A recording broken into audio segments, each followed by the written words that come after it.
Müəllim, hər dəfə sən çəksən, bu dəfə də bizim çəkilişə düşürsən. De görə indi. Şükran bol olsun. Qadan alın, var ol, yaşa. Sağlam, ehtimallı dostlarım həmişə ətrafında çox olsun. Özün hörmətli insansan və bugün doğrudan sənin sayına gəldi. Köhnə dostlarımı gördüm. Muradı, Abbası, Gözəl xanımızı və müəllimi İslamı. Qadan alın, Allah var eləsin. Bizə də sənin əzizlərindir, ona görə mən sənə həmişə can sağlarım. Bu əl üstü deməkdir də, yəni əl üstü nahar deməkdir, qadan alım səni. Genə xoş gəlsiniz hər biriniz, var ol, yaşa.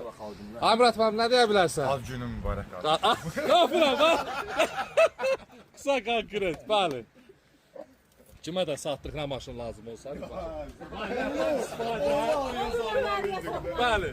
Bu günlərin bax, sırf gözəl qardaşlarımıza görə, bax bu gözəl qonaqlarımıza görə, mənim canımçı, kim maşına gəlsə, çəkilişdə olan hər bir maşının 500 manat öz maya dəyərinə endirib verəcəm həmən adama. Kim gəlsə bu gün. Bax biri bu. Ha sən yıx həmən kuruzu 10.500 lira razılaşmışdıq. 500 halalın olsun 10.000 manatdan maşın sizin.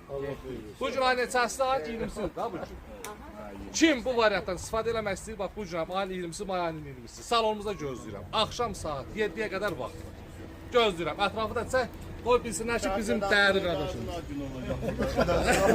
Az günü fırladı. Qadan alın, öpürəm. Bəli, sözümüz sözdür, zarafat deyil.